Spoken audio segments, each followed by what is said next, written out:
Hey, this is Dan here from Rune Silk, and I'm joined by one other, and that's none other than Damo for show. And this is the BeardMail podcast. So sit back, listen, and enjoy.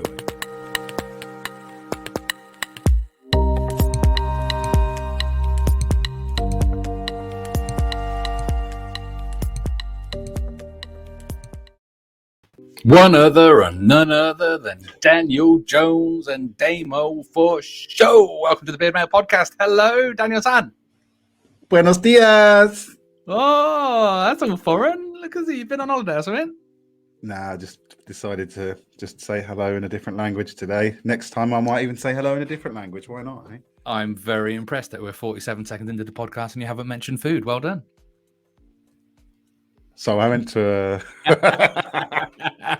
We probably should just I want you to talk about your free food thing. Let's just get it out of the way before we tell everybody what the topic is for today. So those of you who did listen to a previous podcast where we talked about free stuff, and those of you who have listened, you obviously do know that I like food. And if you're in BeardMail, hopefully you've seen the picture that I'm showing the visual listeners or viewers of the podcast. Let me describe it. Let me describe it for the Spotify listeners and the Google Apple Play listeners. We are looking at Daniel Jones for show, showing us a delicious delight. It looks like some sort of Indian food with rice and mango chutney and poppadoms and naan bread. Is it a curry? I don't know. And a beer, all on a plate. That's what he's showing us right now. That is a 660ml bottle of beer with a curry, naan, yes, correct. Pilau rice, the chutney, the pilau for shao, the poppadoms, and the naan bread. Now, listeners, that was my meal. Free. Didn't cost a penny. Free? For free. How did you get it for free, Dan? Yeah. So that was my first assignment as a mystery shopper. Well, it's not much of a mystery. You've just told everybody about it live on the BeardMail podcast. One, I didn't say where it was. Didn't name any restaurants. But it doesn't matter now because my questionnaire is already submitted and I've already done the work. It was a really weird experience. And I tell you what, notebook on the table absolutely works. Pen on the top. So I ordered my drink. I ordered it via the app. My drink was on my table within 5 minutes. I'm like, shut up. My food was on my table another 5 minutes later. All right, arguably I had to send it back because it was cold. But they knew. They were like, oh my gosh, get it out to him. My guy hasn't even taken his coat off yet. He's got a notebook and pen on the table. Go and give him his food. So yeah, that was my first assignment. And I spent £8.65 and I get that back. Nice. Was it Wetherspoons? Not allowed to say anything.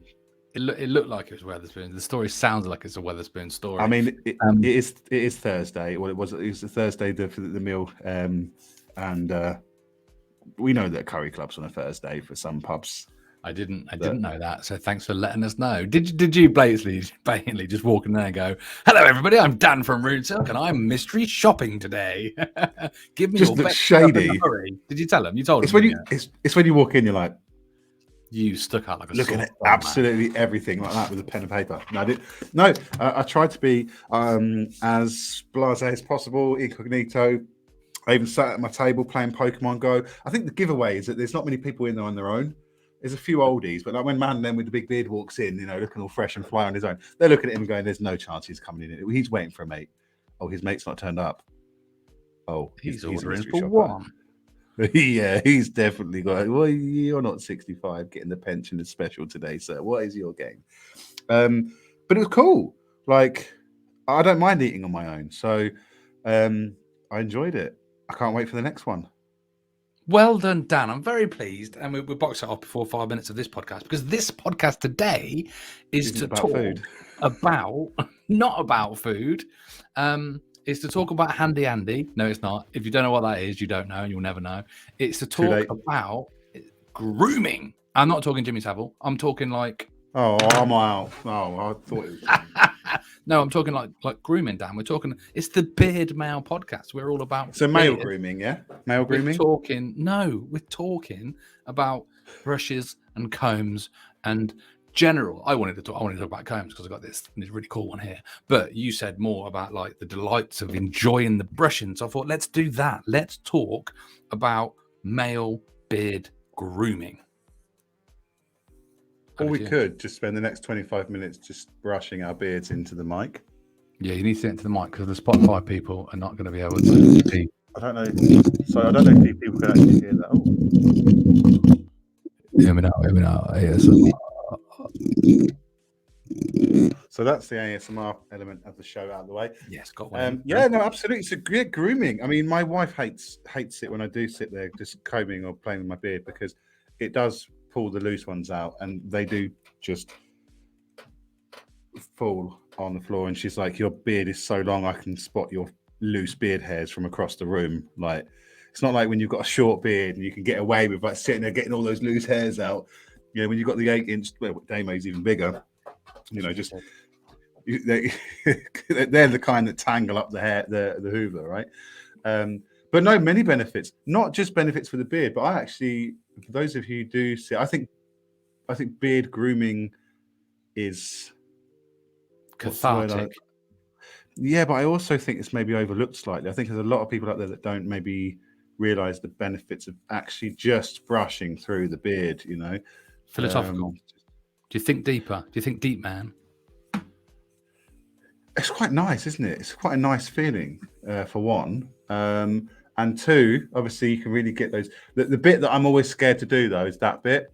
Oh, you bastard. Because obviously, most people will brush their beards and they focus on the bit that's on show, the beard for show.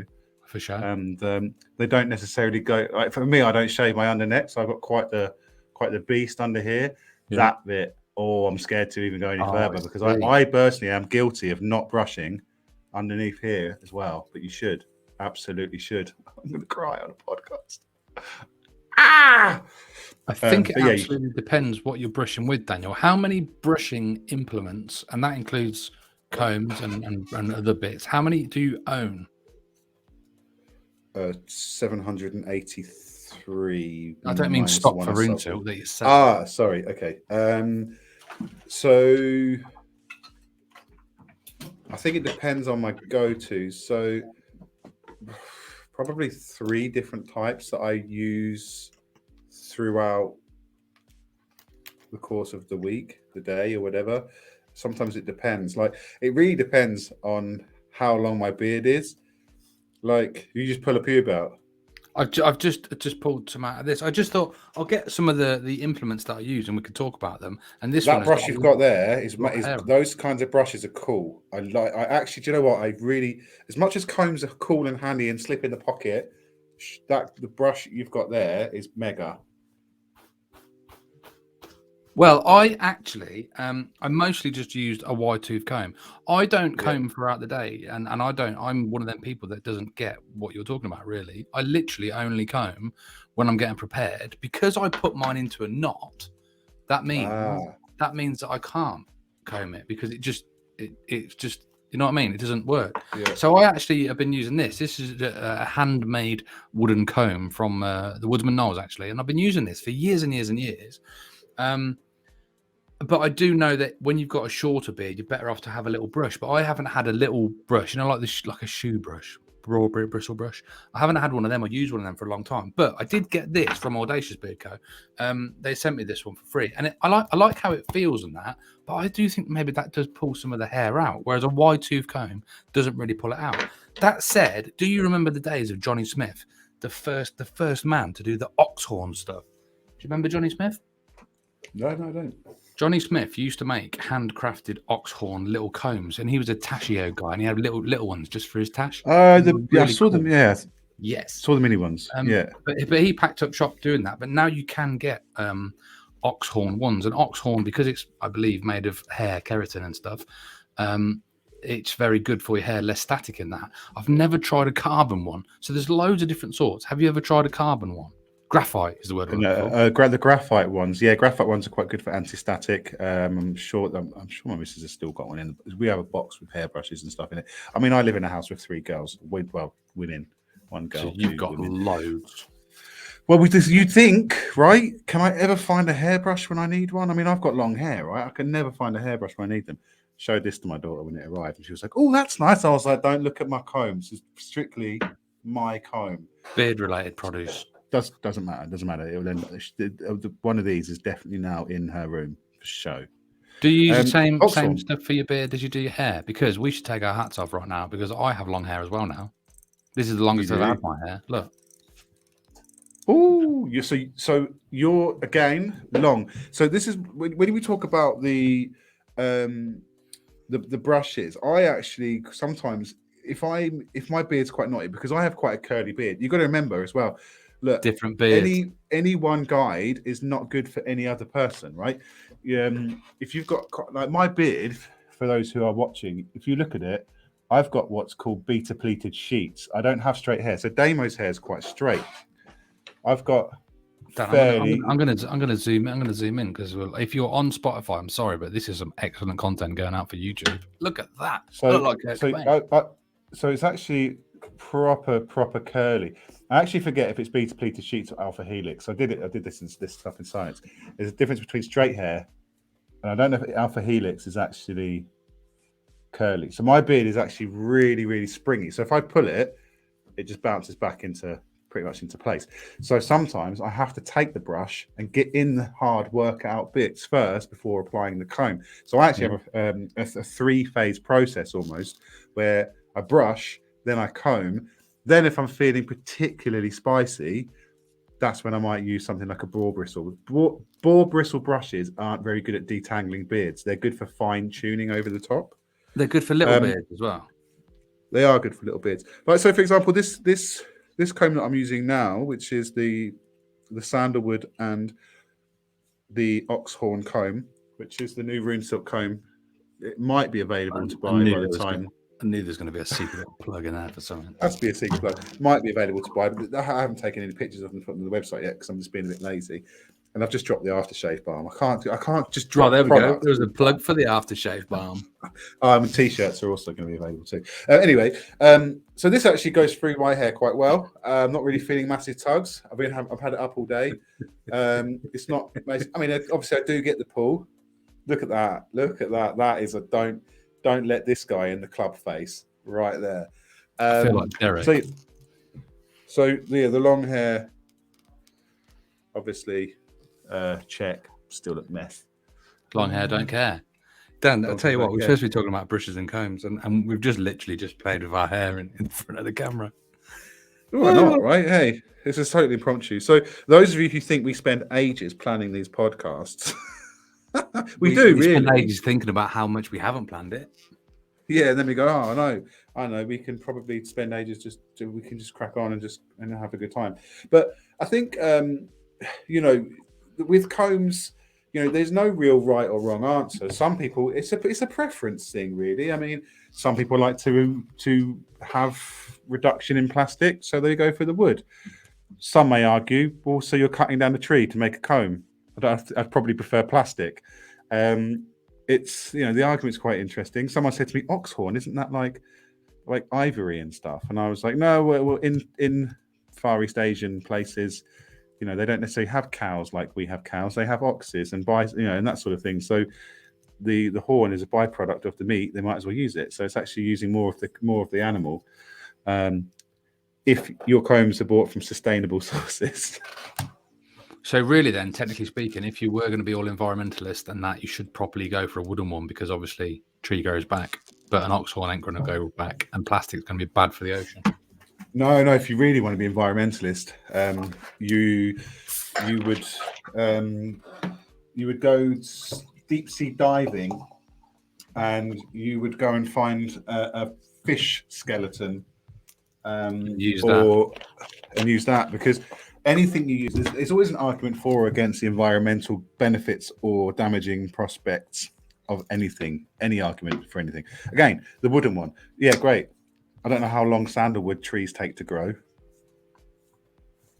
I don't know I know bamboo's pretty quick, and everything we do on this planet is bad for the environment. It is, isn't it? I think, Dan, we should go for like maybe can we come up with 3 tips or 3 things people should have, or 1 thing people should have, or 1 recommendation or something, Daniel? Because we can't really just say, yes, today we're talking about combs. What you should do is get whatever you like.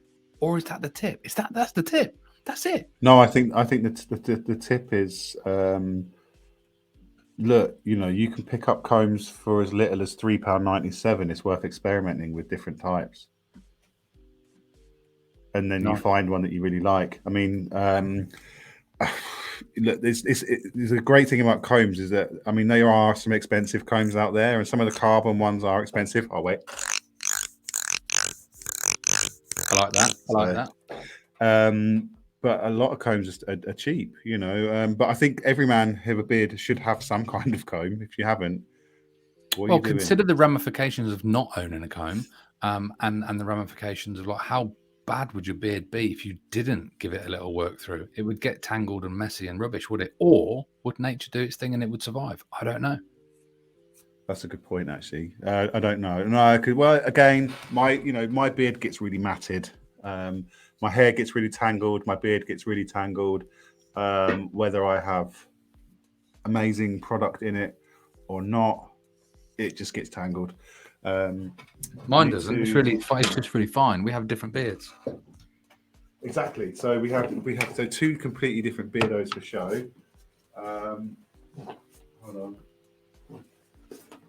For those of you on Spotify right now, Dan is rustling around in his pants in the back room of his. What was you in the drawers there? In the drawers, rummaging for a little a rune silk plug. What is it? No, I'm actually not going to. Well, I'm not going to rune silk plug anything. This is just a little something I made myself. It isn't branded.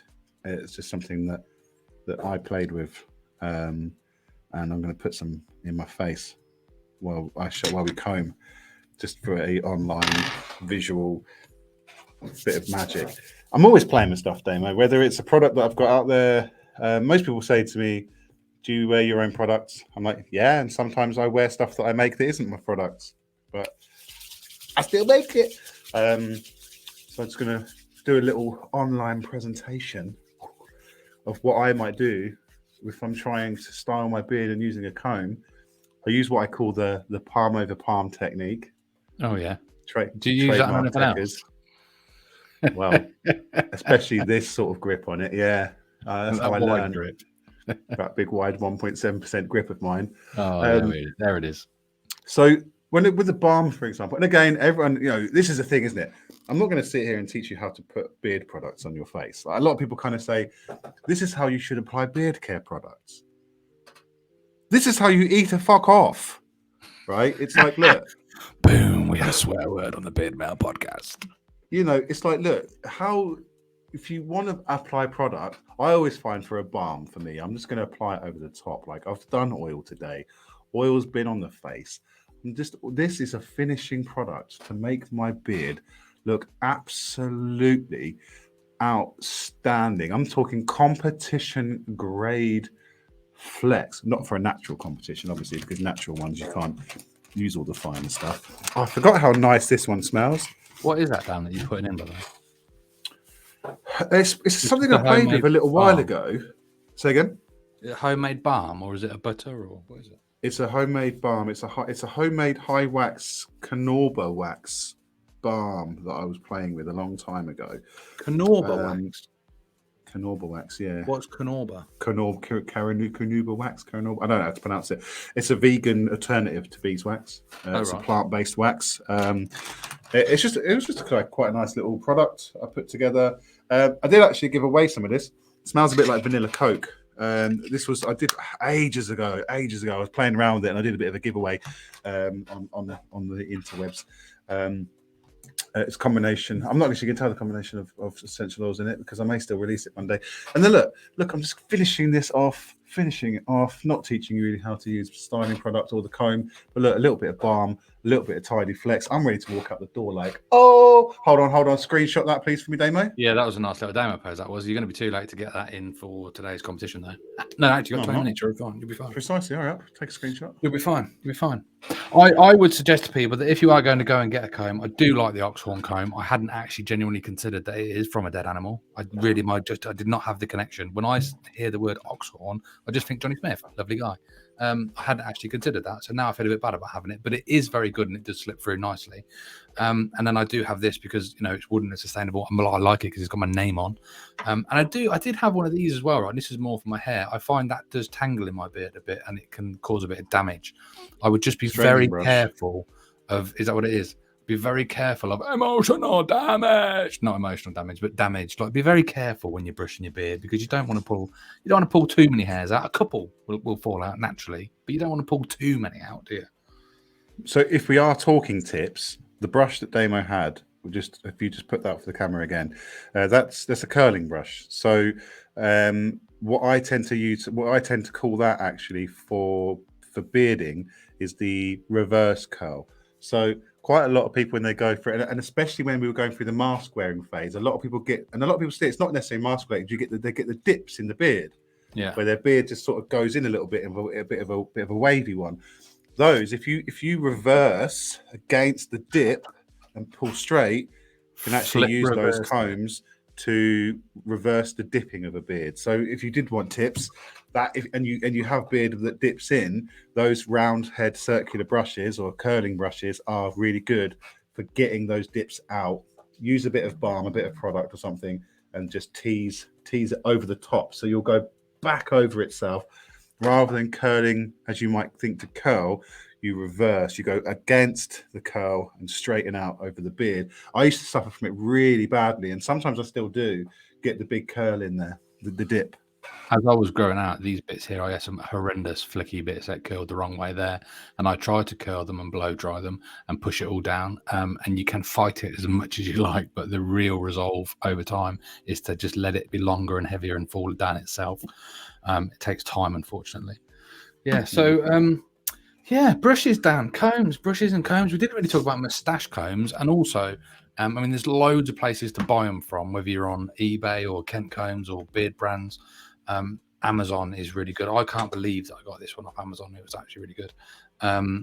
But we didn't talk about mustache combs. Sometimes it is handy. I got one of them little Kent ones just for the tash, and it's really handy to spread a bit of the wax through if you've got a bit of wax in it. But like something like this, for example, is no good really for getting that finery on the smaller area of hair, which is you get the double-sided ones, don't you? You can get a lot of them as well. A lot of the ones you see, a lot of beard companies have I know we have one where you've got the wider tooth on one side and then the finer tooth on the other. That's called a beard and mustache comb. I mean, I'm going for a phase at the moment, and I'll do this for the benefits of the viewers. Like, I'm going for a mustache phase at the moment, and it's driving me absolutely insane. Yeah, keep going through it because it'll grow out and look cool. Well, that's what I'm doing. So I'm at this stage now. I'm almost there where there's a guy on Instagram. I forget what he's called. He's in the States. He's got a magnificent. Sometimes he just has the mustache. Blonde guy. He's pretty blench. I forget his name. I recognize his face, and I recognize his name when I see it on Instagram after we follow each other. And his is really long. Like, his is like massively long, but when he styles it, it's like wicked.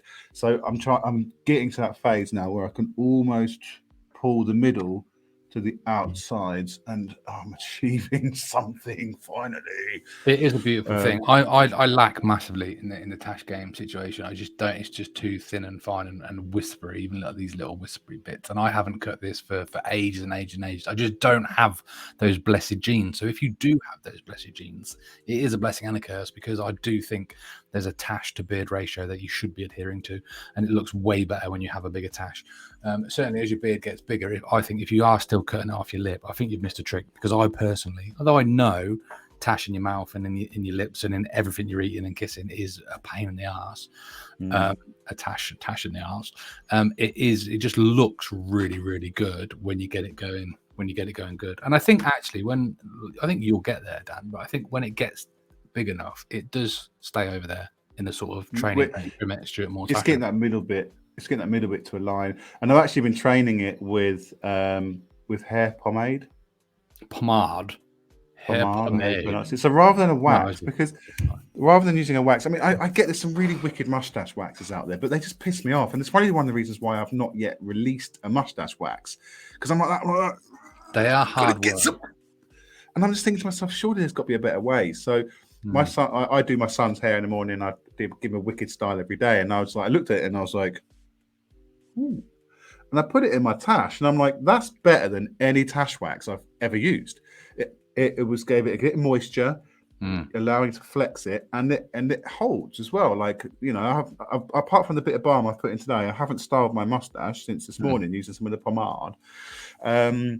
So if I do bring out a product, I'm bringing out a bloody pomade for the mustachios because I've done some stuff. You might have seen it. It's top secret. It's only in Damo's Beardy Fun Club. But I've experimented with lots of things in the moustache because the moustache has been a problematic issue for me. However, there's that balance and the payoff betwixt the wax being able to hold all day and it being easy to work in. Because the harder and stronger and firmer and more difficult it is to put in, the longer it lasts. But, you know, I've used a tash, you know, I've experimented with other sorts and it's got less wax in, and you put it in, you go, oh, wow, that goes in really easy, but then it doesn't hold. And then the other stuff that's really hard and you're arsing about for ages, heating up in your hands, getting a hairdryer on it and all that.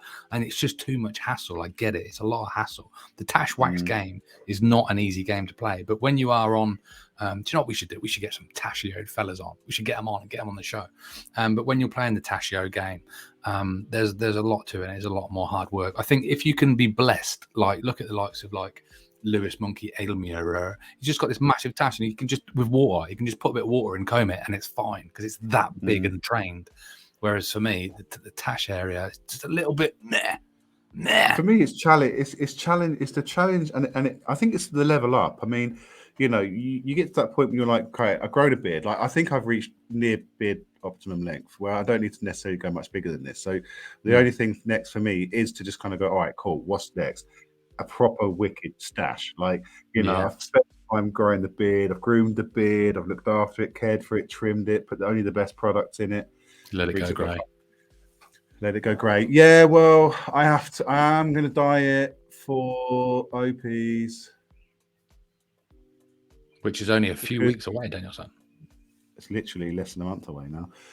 Only because last time when we went to Beard On, everyone that won it was, well, for one, they were all grey, and my beard isn't all grey. And I feel that my salt and pepperness, it's more salt and coriander, really. So hang on, you said you're going to dye it. What colour are you going to dye it?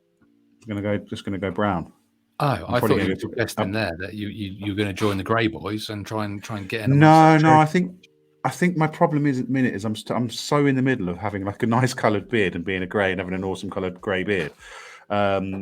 And I don't want to completely strip colour out. So I'm just going to do the unmentionable and stick a load of just for men in my face or an alternative, healthier alternative or something. But yeah, because it really is. It's like coriander and salt. I'm not going to win anything, am I? Because my beard is too inconsistent in colour, and it depends just on the. Maybe I'll give the judges a $5 or something, and just ask them what they're looking for, because everyone has different.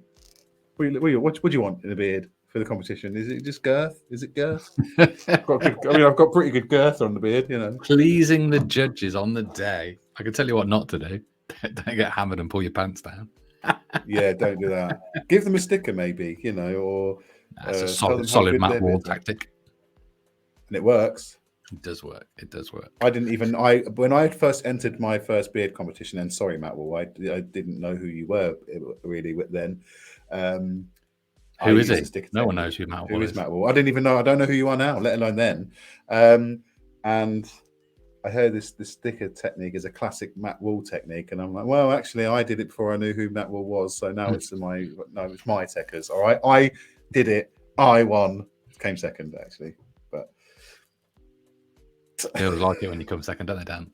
Yeah, more. Look at that. That's took us into the 30th minute, Danielson. We're on 29:07. I feel like we were a little bit sketchy today on the comb situation, but we did talk a little about combs. We even dropped in some RuneSeal plugs. We've also dropped in. We should also make more of a plug for the OP's competition. It is in Reading, and it's going to be on the 21st of May, I think. I've got my ticket now, so I'm dead cert I'm there. I need to sort out whether I'm going to stay or drive and go.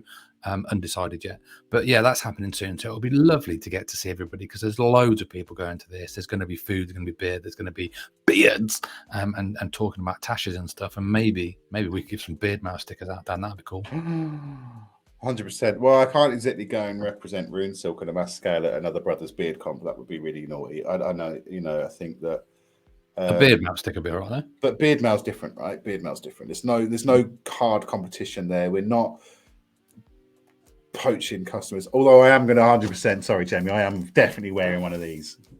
So, I'm sorry, I can't not. Right, got to wear one of the new t-shirts and probably the cap. I'm probably just going to wear a complete Rune Silk tracksuit. But this is my new favorite cap, actually, Dan. I do wear this every day.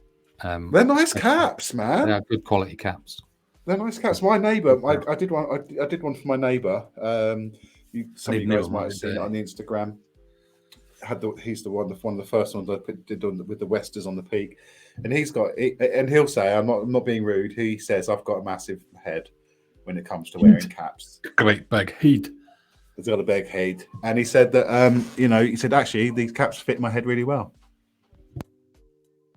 Boom. Oh, so on that pleasant note, I think we should roll it out, Dan. I think well done. We've done another podcast. That is another one in the mix. We've got lots of cool things coming up for the podcast, actually. I will let you in on a little secret, guys, if you're listening. We have scheduled up some guests coming up soon because we did talk about that on the last one, actually. But yes, some guests are lined up, which is going to be tastic. We have also got I've got a guy doing some stuff which is going to just make it look way cool. So if you want to listen to me and Dan talking about stuff, that's what we do every week. It might be about beards, it might be about mustaches, it might be about general stuff for people of our age and our ilk. We are also considering revisiting some of the earlier podcasts and expanding on them in great depth on some of the brilliant subjects we already had. Things like retro for show.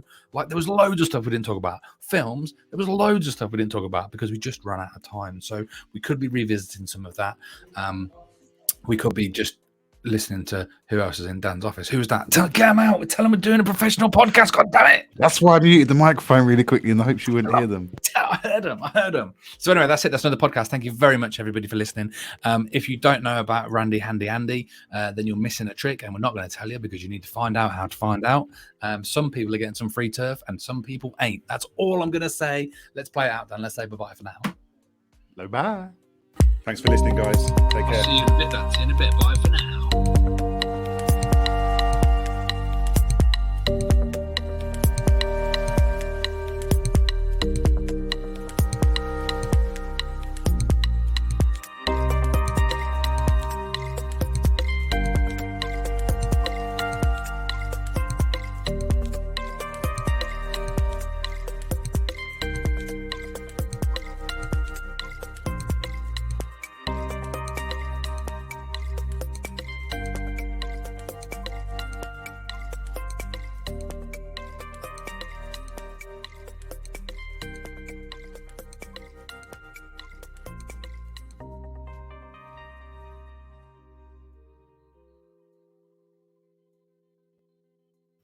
Boom, we are still rolling. This is a special little bit of the BeardMail podcast that we do for our dedicated fans, Paddy Williams. Feels so good. Paddy, hello. Feels Thanks for listening, man. so Thanks for listening. Good. So good. What are you so doing? nice. What are you doing? What are you doing, Daniel? What are you doing? Paddy listens How much you coming my beard? God, for those that are listening, I forget. Paddy listens on Spotify. He can't see what you're doing. So yeah, this is the little bit we do at the end of the podcast. Sometimes we don't do it always, but what we do, right, is we just see who's listening this far on in the show, and Dan comes up with a special word, and then if you mention that special word, you might get a mention or something. You might not. You might get free stuff. You might not. I don't know. Dan, what's the special word? Toblerone. I don't even know how to spell that. What is it? That's the whole fun of it. If you don't spell it right, you don't win. Ooh. It sounded like Toblerone. What was it? Toblerone. Comlerone. Okay, Comlerone. Thanks for listening. See you all soon. Bye for now.